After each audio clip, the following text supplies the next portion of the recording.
Imagine if you went to therapy and your counselor turned out to be a polyamorous transgender furry with multiple personalities. No need to imagine, you're about to find out. The person you're seeing is an online content creator and mental health counselor who goes by the name of Poppy, and in the past few years, they've been involved in a mire of drama and allegations. But before being Poppy, they were Joshua, an aspiring mental health worker who, in the early 2000s, married Juliana, a girl a few years older, with her being in her mid-20s and Joshua being just 19 years old. Most importantly, perhaps, she was 3 months pregnant with someone else's child. But he loved her so much that he was more than willing to marry her and adopt the child as his own. This isn't something many men are willing to do, but before you think this is some kind of admirable act of self-sacrifice in the name of love, Joshua, that is, after he became Poppy, not only came to regret this, but actually claimed that they were somehow groomed into the role of husband and parent, despite already being 19 years old when the decision to marry Juliana was made. When I met my kid's mom, I buried every bit of trans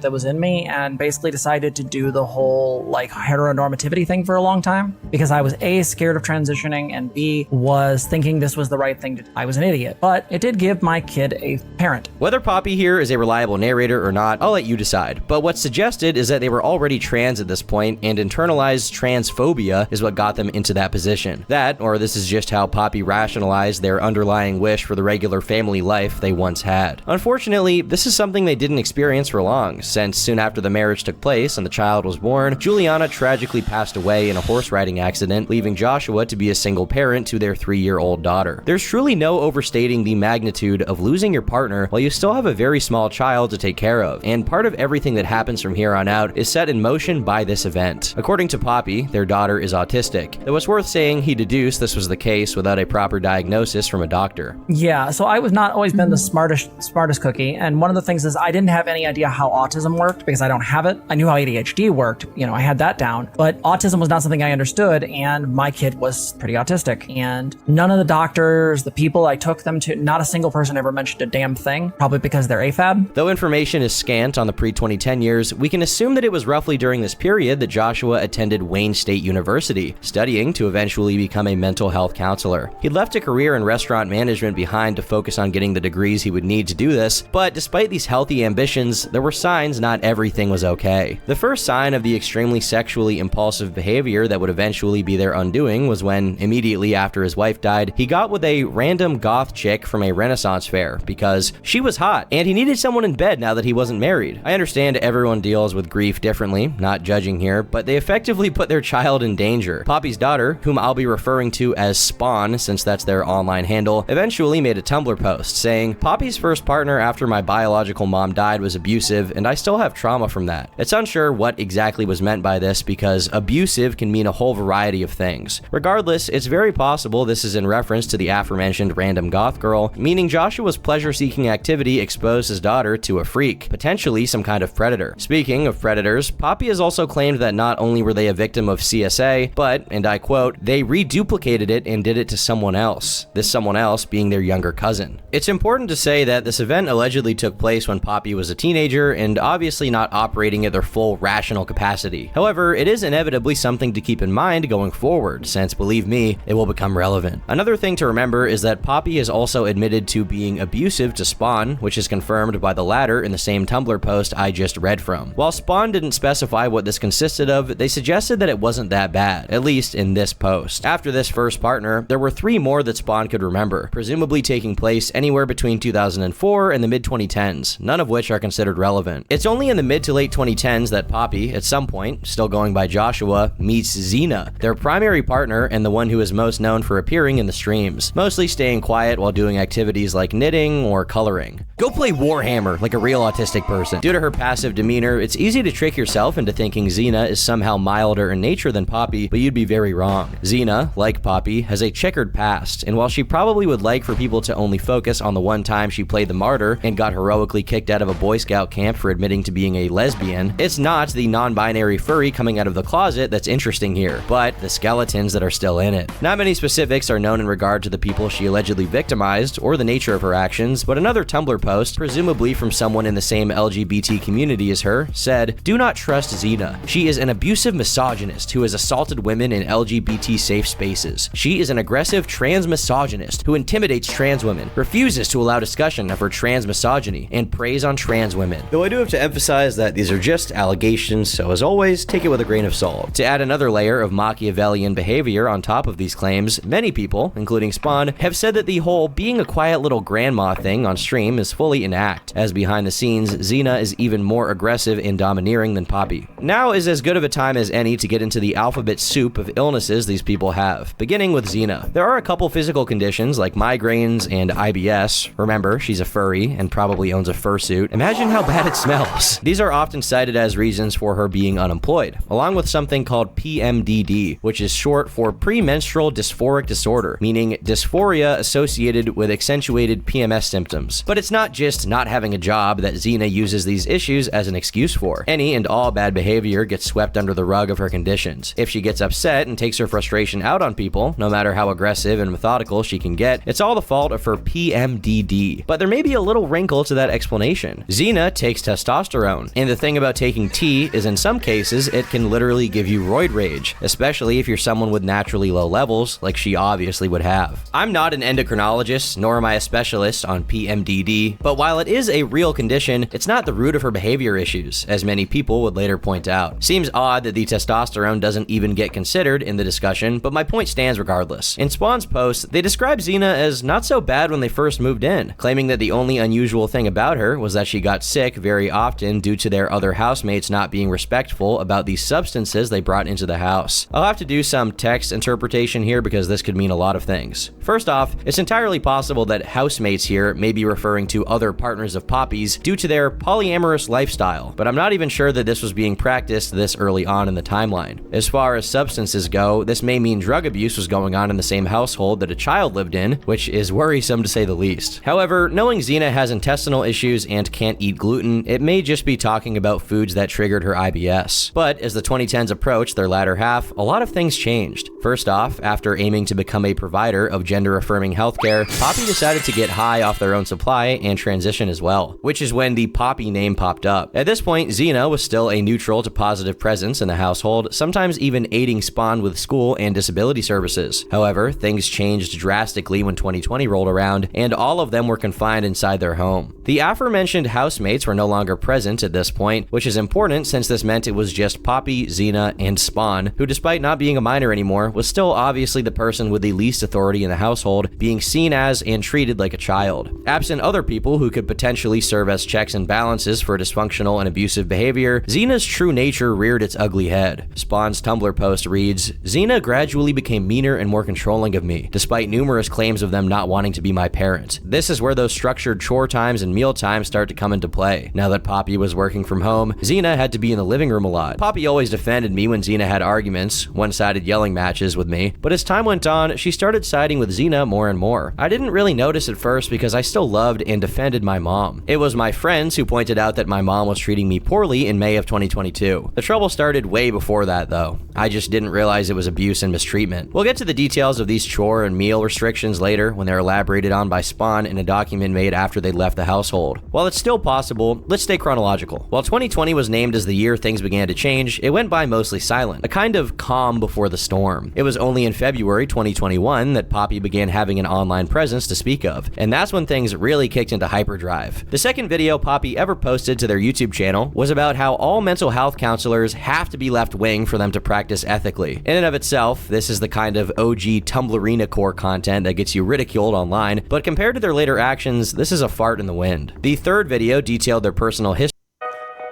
This is a fart in the wind. The third video detailed their personal history with BPD, a sign that Poppy was nearing final form. Like Cell from Dragon Ball Z, but with mental illnesses instead of Ki. Their interest in treating mental illnesses became, or maybe always was, secondary to developing them like a human petri dish. I will admit that I have no idea which of these are amateur self-diagnoses and which are things real psychiatrists and psychologists have diagnosed Poppy with, but I'll go over all of them nonetheless. First off, they claim to have borderline personality disorder, and though the nature of this condition condition isn't super well understood. To put it bluntly, Poppy is to BPD the same way Xena is to PMDD, a mental condition that serves as an umbrella for any kind of misbehavior. Poppy also claims to have OSDD, and I'll save you from hearing the technical rigmarole and simplify it as a milder form of having multiple personalities, referred to as being plural. The thing is, being plural isn't recognized as a real thing, at least not yet. As a matter of fact, it's closely associated with kids who watch too much TikTok and start thinking they're anime characters in real life and start giving themselves mental illnesses so that they have an identity to cling to. Before you consider the possibility that there is some credence to the claims of being plural, Poppy's headmates, because that's what they're referred to, are Penny, a tiger-shark hybrid described as a young girl, and Pepper, a tiger-spider hybrid that is canonically 12 to 14 years old. Does this sound creepy and insane to you?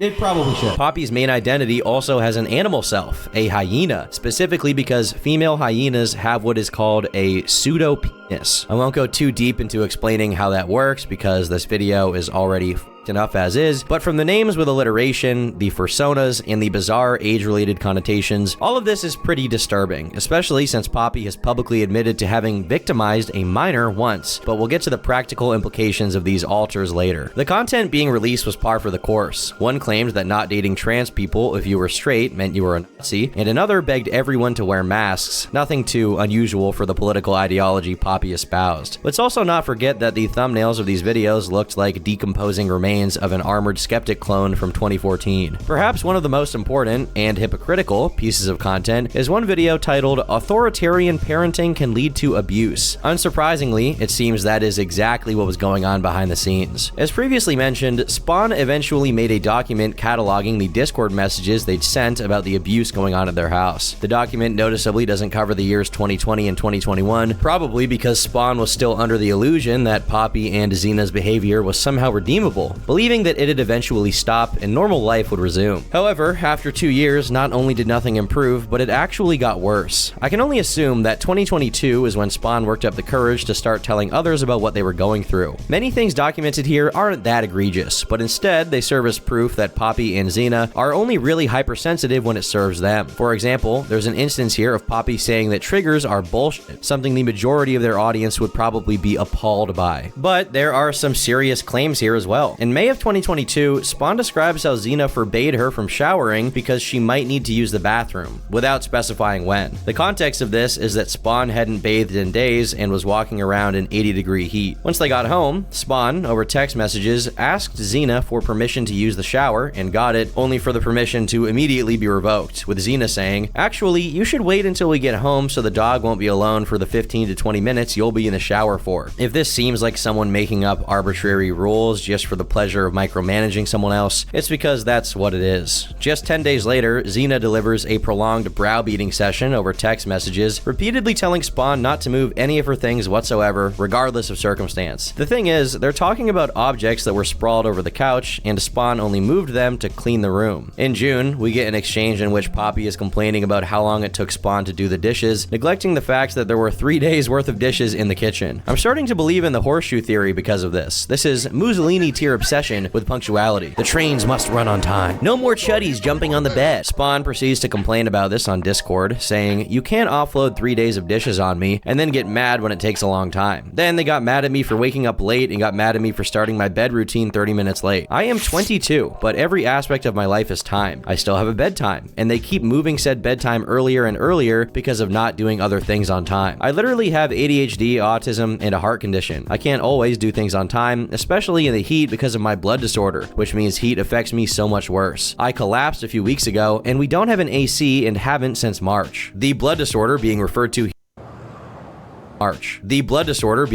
here is POTS, a condition that can be really debilitating depending on severity. Basically, it means being upright for too long, and excess heat can cause intense fatigue, nausea, and other similar symptoms. Again, for someone with this condition, an AC isn't just a convenience, but can actually keep them functional while indoors. It would be inconsiderate for a regular person to leave their kid with POTS for 3 months without AC, but considering how much Poppy and Xena virtue signal about being supportive and wholesome in their content, it's a highlight of their hypocrisy. And another another incident, Spawn went to the kitchen later than usual, only for Xena to tell them they couldn't get lunch anymore. Attached is an exchange between Poppy and Spawn, which went as follows. I get that I was late, but I need food. I should be allowed to get food when I need it. Poppy, we have a schedule in our house. You need to follow that. Xena doesn't get personal time with constant interruptions. While I agree with you that making lunch shouldn't be an issue, in the past, the problem is that often making lunch has been noisy or a time to overly interact with Xena. You are also positive with COVID. That's an issue as well. Please remember that. The schedule as a whole is more important because it will prevent close contact. Spawn explained that being sick made them hungrier than usual, to no avail. I don't know about you, but I find it strange that Poppy is willing to let their biological child go hungry while they're sick, mind you, just to give Xena uninterrupted personal time. The interruption here being noises in the kitchen, which I guess are enough to disturb her precious peace. Another example of this is when Spawn recounts having to go get water from the fridge in order to take their medication, only for this to disturb Xena, who started complaining about how that should have been done ahead of time. The only reason Spawn was doing that was that their tap water was shut off due to maintenance, something unpredictable and not within their control. I have to make a caveat here to say, is Xena sleeping in the kitchen? What kind of arrangement is this that you can't do absolutely anything in the kitchen? Otherwise, the Dark Souls boss that is your furry stepmom will awaken and hurt you. Just a day later, Spawn says, convinced Xena is genuinely trying to starve me. I was about to make spaghetti, and Xena told me to make something quick. I go to make a PB&J, but realize I don't have any jelly, so I ask my parents if I can use their Smucker's brand one, and they say yes. Already put peanut butter on one half of the sandwich at this point, realize the Smucker's jelly is moldy and smells really bad, so I ask if I can use the other jelly in the fridge that's Xena's, for, need I remind you, a single sandwich. Xena says no, and says, if I let you use it, then I won't have any left. Poppy has to convince them to let me use their jelly for one singular sandwich. Arbitrarily controlling food intake is a very common kind of abuse of parental authority, and given Xena is on test, as we've already established, it may be the cause of this antagonistic and territorial relationship she developed with Spawn. However, while Xena was the main person behind terrorizing Spawn, Poppy also played a role. Despite regularly complaining that it was Spawn's own fault that their blood disorder acted up, claiming that they weren't eating properly, Poppy did things like labeling and withholding salami, one of the very few sources of protein in the house. I guess the furry thing was realer than I thought. These people are behaving like actual animals and claiming food like they're hunter-gatherers. From acting like putting plastic cups in the dishwasher was unforgivable, to yelling at Spawn for proactively putting up a gate for their dog, a chore that Poppy and Xena had neglected to do for months, it seemed there was nothing Spawn could do to please them. To make matters worse, Poppy told Spawn things like, I don't think you can ever repair what you've done to your relationship with Xena, as if she was the one at fault for it deteriorating. Spawn was yelled at for going to the kitchen outside of their allotted time, yelled at for moving furniture to vacuum their bedroom, and punished with more chores. When Spawn complained, Poppy and Xena said that the domestic issues should be discussed during family meetings. But when the time came for these meetings, they either ignored everything or claimed Spawn was in the wrong. Noticing that things were being pushed to their breaking point, Poppy and Xena decided to task Spawn with making a list of things they were upset about, and the list was promptly made. It pointed out that Poppy and Xena didn't respect the strict bathroom and kitchen times, and for things to be fair, everyone should have free access to all common areas of the house. Additionally, Spawn complains that P and Z often didn't do their chores at all, letting them accumulate until Spawn had to do them all. While Poppy and Xena could opt out of doing something if they had a migraine, Spawn had to thug it out no matter how bad their pots got, and not only get things done, but get them done on time. To add to the previous mention of arbitrarily controlling food intake, not only was Spawn frequently forbidden from entering the kitchen, they also couldn't even bring snacks with them into their room, not even if they were drinks, which people with POTS regularly need to maintain their salt intake and treat their condition. Based on the list alone, it's easy to interpret that while Poppy just seems negligent and occasionally unfair, Xena is systematically abusive. By doing things like limiting Spawn's access to the dog for no reason, and deliberately excluding Spawn from meals, it looks as if any source of positive reinforcement was getting cut off. One of the most damning aspects of the control they had was that no money was to be spent without approval from Poppy and Xena, even if the money belonged to Spawn, something many people have called financial abuse, since Poppy did, at one point, threaten to freeze Spawn's account. The list was concluded with a warning that if these complaints weren't attended to, Spawn intended to move out. This wasn't an empty threat, since Spawn had been planning to do so already, speaking to an unnamed friend to secure temporary housing in case the abuse worsened. However, Poppy caught wind of this and got mad at Spawn for it. This was Poppy's assessment of the list. Half of the list items were just dishonest, and half of them were partial framings that ignored any context. To be clear, I'm not a perfect parent. I was young, abusive, and shitty when they were young.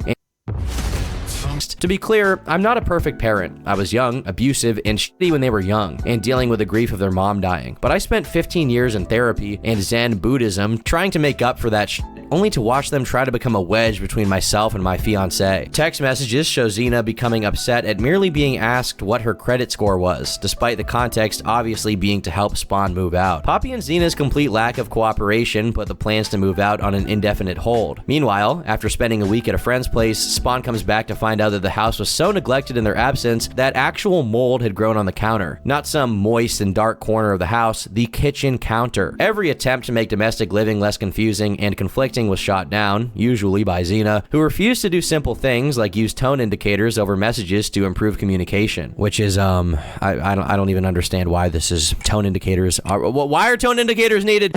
Or let Spawn use the microwave after they hadn't eaten anything for 8 hours. On that last part, Spawn did eventually eat 2 hours later, making for a total of 10 hours without food because Xena might get a migraine. Xena refused to drive Spawn to the dentist because she might get a migraine. Xena accused Spawn of lying about their POTS. Xena deliberately used Spawn's mealtime, preventing them from eating anything. Are you getting the picture here? It's important to note that at this point, not only was Spawn paying for rent, but also paying for the food they ate, meaning there was absolutely nothing justifying their lack of authority over anything. The extremely strict rules were bad enough as is, but the fact that P and Z didn't even try to respect them made it all significantly worse. The best example of this is that while you can't even fart in the vicinity of Xena without giving her a migraine, Poppy often barged into the bathroom while Spawn was using it, and when confronted about it, they responded with the following: "If the door's open, I can come in whenever I want. I don't care if it makes you uncomfortable." By November 2022, Spawn still had access to their bank account, but for the entirety of that month, they were forbidden from buying any food that had to be stored in the freezer or fridge, meaning despite having money, they were limited to getting things like granola bars. Spawn was now living under the threat of having their internet access cut off, and with it, communication from friends, which is a telltale sign of abuse and even cult-like behavior. This was done under the excuse that Spawn needed to get a job, but then again, not having access to the internet makes job hunting harder than it needs to be. The stress was so bad that their hair started falling out again. The incidents continued to worsen as the end of the year approached, with Xena yelling at Spawn for getting cereal at 11 a.m. when no one else was in the kitchen. Xena was in her bedroom before deciding to get up and chase after Spawn just to berate them. When Poppy caught wind of this, all they had to say was, "I'm sorry you felt yelled at." Despite wanting the authority that came with being a parent, Xena hated the idea of actually being a parent and having to care for the person she was lording over. Chores were weaponized as a way to prevent Spawn from being able to see their friends, but whenever this was met with unhappiness, Xena tried to play the victim and claimed Spawn was framing her as abusive. Despite outright saying she didn't want to be Spawn's parent, she threatened to get guardianship custody over them if they didn't get a job. Even when Poppy occasionally relapsed and was minimally nice to Spawn, Xena made sure to intervene and prevent it. In one instance, Poppy was about to let Spawn use the bathroom, unscheduled, but Xena made sure that didn't happen and kept them waiting another 15 minutes. As 2023 began, Spawn was occasionally burdened with over 7 hours of chores, and if they didn't get it done, they lost access to the internet. Bad enough as it already was, there were signs that it was about to worsen. Poppy, in another Munchausen by proxy moment, decided that Spawn had dissociative identity disorder and was actively trying to get her diagnosed with it. This potentially meant that Spawn stood to lose every last bit of their agency and be forced to be under the care of P and Z permanently, not to mention potentially taking psychiatric meds to ensure her compliance. In another example of cult-like behavior, Poppy was withholding Spawn's mail, which almost caused them to lose health insurance. Internet access began being frequently withheld as a punishment for not doing chores up to Xena's satisfaction. The most egregious example of this being when Spawn was told that if they did all of the chores during the weekend, they'd get internet back on Monday. The thing is, when Monday came, the internet didn't, and when Spawn asked about it, they were accused of badgering Poppy and Xena punished them by, you guessed it, withholding the internet. Supposedly, this was because some chore wasn't done, but it wasn't specified which one. When Spawn asked Poppy, they realized neither knew, meaning Xena was keeping both of them in the dark, probably because there was no chore that went undone, and she just wanted to punish Spawn again. This could have been easily rectified with a brief conversation with Xena, but of course, she had a stomach bug and couldn't be bothered. The documented instances of abuse in 2023 become noticeably sparse because at this point, Spawn spent more time without access to the internet than with it. All of it culminated in late April, when, after spending 10 days offline, Spawn listed 2 job-related appointments they needed internet for, only for Xena to say that internet access could only be given if Spawn made a satisfactory offering in exchange. We've officially moved from abusive parent to tyrant all the way to Old Testament pagan deity. Xena does sound like some ancient Babylonian demon, all things considered. However, when Spawn asked what was considered an acceptable offering, Xena told her that she had to figure it out on her own. Later on, as it turns out, this was a test of some kind, and Spawn failed, though I have no clue what that means. If I were to guess, that was just the excuse Xena came up with to explain this obviously insane request. About half a month later, Spawn said they were going out for the day and proceeded to escape through the window, emptying out a trust fund of theirs in order to afford the cost of leaving the house. When talking about this on stream, Poppy inadvertently confesses to not being concerned about their kid whatsoever, and instead just being worried about the money Spawn had taken. This is the degree of lovelessness we're talking about. Imagine if your kid went AWOL and all you thought about was money. From this entire story, you might be wondering if this dynamic duo has made other victims, and the answer is a definite yes. As I mentioned much earlier, Poppy is polyamorous. Though the only partner who's really stuck around through thick and thin is Xena, the other partners are a revolving door of people with differing degrees of relevance. Until around the time Spawn left the house, which is early to mid 2023, there weren't many negative things being publicly said about Poppy and Xena, even if some people already disliked them. However, Poppy's behavior grew more and more erratic. The first sign something was wrong was when replying to a tweet by someone called Aaron, Poppy made a sexual insinuation about them, which was met with only one word: gross. But that's not the important part of the story. Poppy got quite upset about this exchange, saying, "I am a xenogender trans woman who literally uses a neurogender based on being hypersexual and a survivor of CSA. She simply could have said it made her uncomfortable. I would have apologized and deleted the tweet. I also stand by my behavior. I flirt with everyone over 18, and if I cross a line, I will always apologize and make amends. I do not deserve this framing or BS. If you legitimately think I'm in the wrong, block me." It's ironic that this was said because the only reason this rant happened was due to Aaron doing just that, blocking Poppy. Woven through the tweets is the word succubian, a word Poppy uses to describe the xenogender,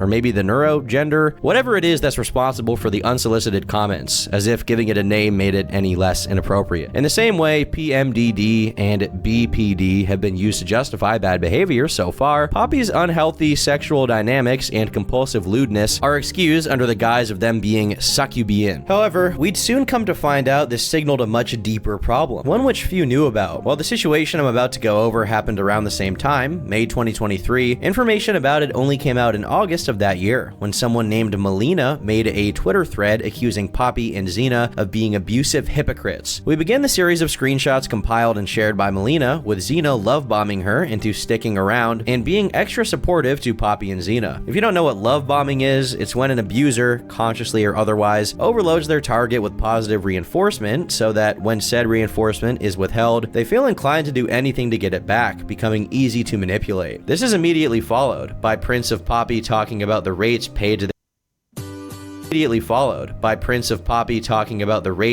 their YouTube channel's editors, who are repeatedly referred to as volunteers, so I'm not too sure about the specifics of their arrangement. But regardless of the details, the highlights of these messages is when Poppy admits that being in sexual relationships with multiple of the people working on the channel makes it more difficult to keep things functional. Call me old-fashioned, but being in a relationship with your employees doesn't sound like a good idea. Though I understand the temptation. My editor, for example, is in possession of an immense BBL, but I resist the temptation to keep my business afloat. Once Poppy's done talking, Xena shows her true colors and essentially starts berating one of the editors for having gone to just Poppy instead of both of them to talk about their rates, something she claimed was erasing her, prompting her to say, "If anyone's behavior is not up to standards, then they will not be on this team." Now that sounds like the Xena we know. Melina, who happened to be friends with the editor who was getting berated, decided to get on voice call with them, only for Xena to start getting aggressive and yelling nonstop. Sound familiar? Once Melina expressed concern that this may cause more issues in the future, Xena brought up the PMDD. From this point onward, perhaps noticing that Melina wasn't as malleable as other people, Xena became distrustful and even paranoid, in fear that information was being gathered on Poppy and Xena for an eventual expose thread. Turns out Xena was right, almost as if she was self-aware that she was an abuser, fated to eventually be exposed. Just a day later, Xena began doing the same routine she did to Spawn, deliberately not clarifying the tone of text messages and rejecting any attempt from Melina to get on voice chat to minimize miscommunication. It's not too worth it to get into the details surrounding it, but Xena and Melina went back and forth for a long time, with Xena repeatedly implying that while the PMDD excused her attitude, no conditions or triggers could excuse Melina's. This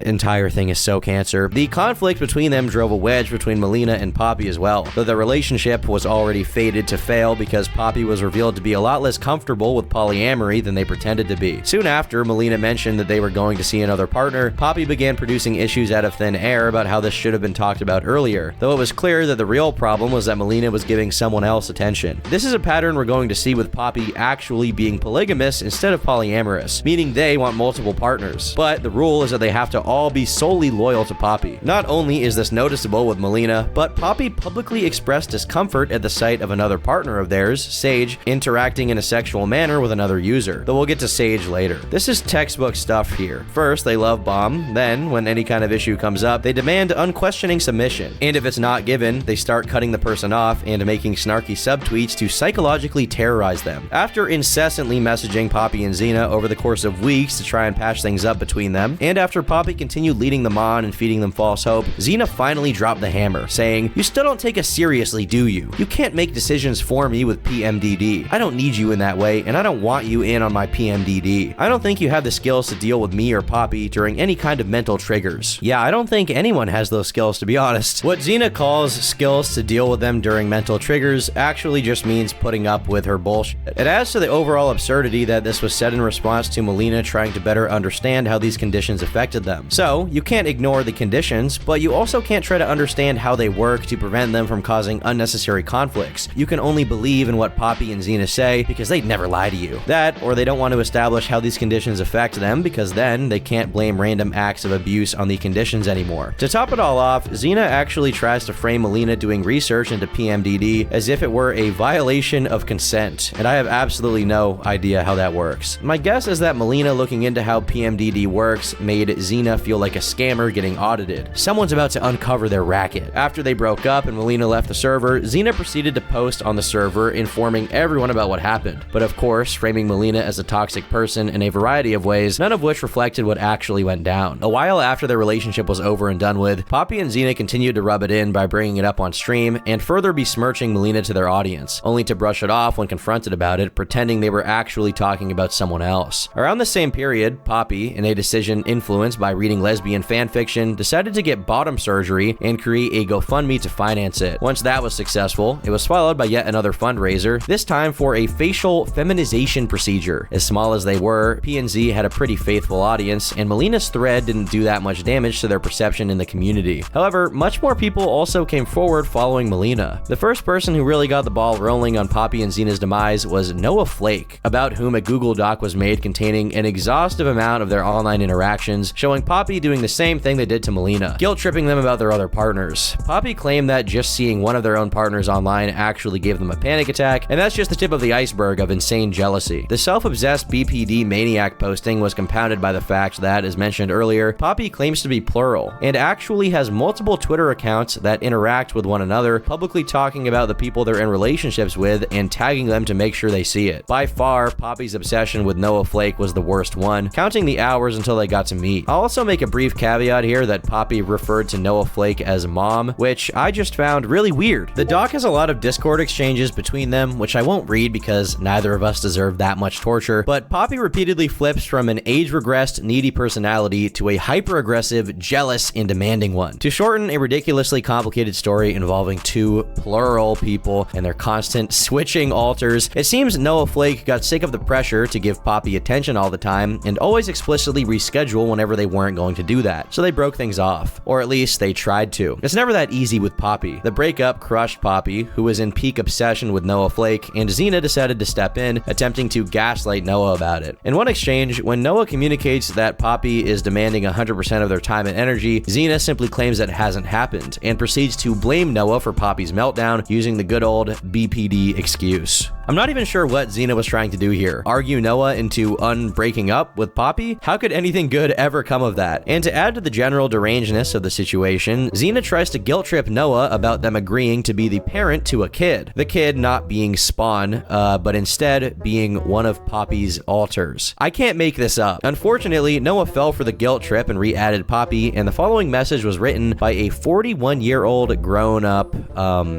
person. Runs over for hugs. I love you, and you can't go. You scared me, but I accept your apology. Squeezes you tightly. Admittedly, there's a lot of context and conversation surrounding this, but this part really takes the cake. I'm going insane reading this. After a bunch of age-regressed, weepy guilt tripping, Poppy sends a random selfie, apparently to elicit some kind of emotion from Noah Flake, ultimately failing, prompting even more weepy guilt tripping, which, mind you, went on for 15 hours straight at one point. All of this was done to convince Noah Flake to meet with Poppy in real life at a hotel. And I'll add that not only were they begging for Noah to come, but they also paid for the flight to get there and the hotel stay, almost $1,000 worth of costs in total. When they finally did meet, they had a sexual encounter initiated by Poppy. But Noah immediately regretted it and finally broke up. Poppy didn't like that, not one bit. On the 23rd of December, this tweet was posted, with Poppy saying, "You broke a mentally ill woman for fun after your headmate was emotionally abusive to me, and you abandoned a child because it was convenient after you sexually took advantage of Poppy to see if you still loved her. Pepper can't be found in Headspace, and it is your fault." And what did we get? Emotional harm, a lot of tears, and possibly a UTI. Well, I have no idea about the UTI. Again, it was Poppy's decision to pay for all of these things, and it was Poppy and Xena pressuring Noah Flake to show up and behave as if they were still together. Poppy even went as far as to claim that Noah owed them money for the flight as if it was their idea. Soon after came more accusations of Noah Flake being abusive, even sexually abusive, in an assault by deception kind of way. They suggested Noah was an absent parent, again in reference to her child Alter, and seethed a lot about them having partners besides Poppy, an obvious violation of the whole polyamory thing, but at this point, who's really counting? There's also walls upon walls of text messages Poppy sent Noah over Discord, which I will bless myself with not having to read because they're just stalker tier drivel not worthy of attention. This is your brain on 10,000 years of roleplay, folks. People just become fanfiction characters in real life and purposely fill their lives with demented drama. This is a technically middle-aged person actually reposting cringe, sad illustrations and tagging their ex. Once the news that Poppy accused Noah of SA because they didn't continue dating after having sex hit the community, it finally got a lot of people's attention because of how obviously reprehensible, confusing, and what is even going on? Unlike Noah, Poppy and Xena had a small community to whom they spread their narrative, effectively committing defamation since they were accusing an innocent person of sexual abuse. As some people began rallying to Noah's defense, showing that Poppy was pressuring and badgering Noah to give in to their demands, other people who had experiences with P and Z decided to come forward as well. One of these people was a former associate of theirs, Dormiu, who recounted their visit to the P and Z household. Poppy maintained a habit of staying up until around 5 or 6 in the morning in the office, the room I was sleeping in. The issue was compounded by the fact that I needed to be out of the room by 11 a.m. so Poppy could attend appointments for clients. I was consistently running on about 5 hours of sleep for the whole week, and as a result, I was overly emotional and had trouble keeping stable. But the lack of sleep was nothing compared to the real reason I'm writing this thread. To make it clear, I was 18 at the time, and I'm only 19 now, and Poppy and I's dynamic was entirely platonic and non-sexual. In the first few days, an incident occurred wherein Poppy had been getting changed and I had been in the living room. Poppy emerged wearing a shirt, underwear, and no pants. I looked away, as I would naturally. Poppy noticed this, and her response was what upset me. Poppy chided me for averting my eyes and invoked my weird asexual bullshit. I am ace, but this had nothing to do with it. Later in the week, I was painting, sitting at Xena's desk in the office, and Poppy had just gotten out of the shower. She came into the office all but naked and sat down opposite me. When I looked up to greet her, I only then noticed that she was topless in front of me, and I immediately looked away, shocked. Poppy then, in an almost confused tone, said, "What? They're my tits." I did not consent to see Poppy in any degree of undress, and she knowingly flashed me while I was a guest in her home. Xena overheard from the kitchen and asked what had happened. When the hilarious anecdote about Poppy exposing herself to me was relayed to Xena, they laughed it off. Just a few days after this drama began to get traction in the community, Sage, another one of Poppy's partners, began defending them and accusing Noah of SA, as well as painting everyone who'd back Noah up as a bandwagon. Now, there is some lore that I don't think is particularly worth getting into regarding Sage, but I do think it's relevant that screenshots eventually came out that showed Sage aiding Poppy in acclimating minors to explicit stuff on their Discord server. Basically, Poppy was deliberately posting not safe for work furry art, and I use that word loosely, in the safe for work sections of their server, and Sage was defending them doing this. Make of this what you will, but believe me, it gets worse. Someone under the name Brit Galaxy Brain on Tumblr made a post saying, "Poppy indirectly reached out to me in 2022 to offer her platform to help spread awareness of the individual this blog was made to keep an eye on. Poppy looked at all the evidence I had at the time, it has since grown and gotten much worse, and acknowledged the obvious obvious danger involved. This person, Lily Orchard, has a load of documented evidence dating back to 2008 and a ton of personal testimonies proving she is a PDF file, a zoophile, and a serial abuser. Poppy acknowledged this. Instead of sticking to her word, she defended Lily against the PDF file allegations in public. Despite seeing the chat logs of Lily admitting to being attracted to children on top of the multiple graphic CP fanfictions she has written, Poppy picked multiple arguments with me because I refused to stop calling Lily what she is. I got sick of it and left. Last year, Poppy got in contact with Lily's sibling, whom Lily abused between the ages of 6 and 14, and wrote into damn near every work of fiction she's ever created. Poppy attempted to get involved with Lily's siblings, as well as myself, even going as far as to send incestuous, furry, not safe for work stuff to Courtney. Let me reiterate, Poppy sent incest porn to a survivor of incest. These are very serious accusations and an entirely different can of worms, but it's definitely relevant to Poppy's case. Not only has Courtney, the person mentioned in that text as supposedly being the victim of Lily Orchard, personally backed these accusations up, but Poppy has publicly supported incest as well. Additionally, an old F list of Poppy's, which was unfortunately archived, contained interests with incest in a specified age range that went as low as 14. Remember that whole thing of Poppy calling Noah mom?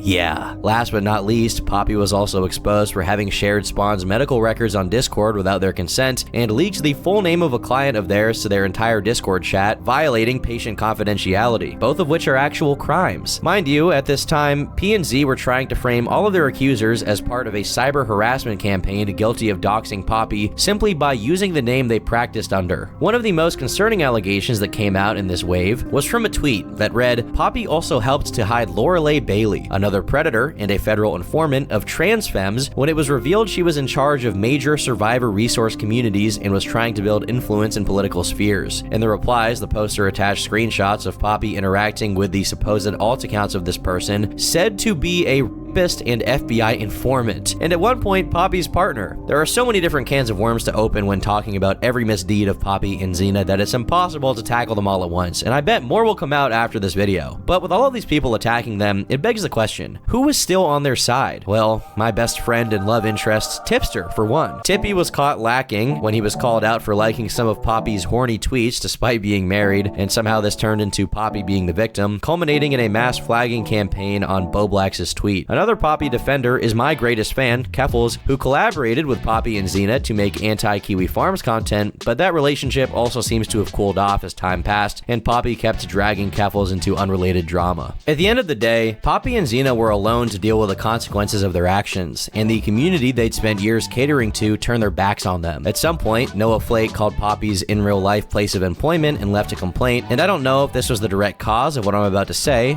but Poppy was given an ultimatum. Either they would have to stop streaming permanently, or Poppy was going to lose their job. The job was what kept the lights on and the kitchen counter moldy. These two lived in New York and were paying for flights and hotel rooms for their multiple sexcapades, so I'm assuming the job paid well. However, Poppy refused to stop streaming, sealing their fate for good. Of course, this was painted as a violation of their civil liberties and transphobia, but at this point, Poppy and Xena's words were falling on deaf ears. They continued to have an online presence, yelling into the void about how Noah Flake was evil. Unsurprisingly, no legal ramifications ever came of those allegations, since if Poppy told the story to a judge, they'd either get laughed out of court or the judge would die like a Victorian child getting yellow fever. Just having to learn about all of this is too much for an old man to handle. Poppy can still technically practice as a counselor since their license appears to continue to be valid, but I doubt anyone will want to employ someone like that. Most recently, Noah Flake was interviewed by a YouTube channel called Bagman Burns, retelling the story from their point of view. You'd think that after all of this, Poppy and Xena would have some degree of self-reflection about their behavior, but no, not even a little bit. The only way they'd ever consider the possibility they're a bad person is if it's to self-flagellate for empathy or to immediately follow it up by blaming everyone else. So much for the wholesome degenerates, but I tried. I've been Turkey Tom, thanks for watching, and until next time, leave me alone.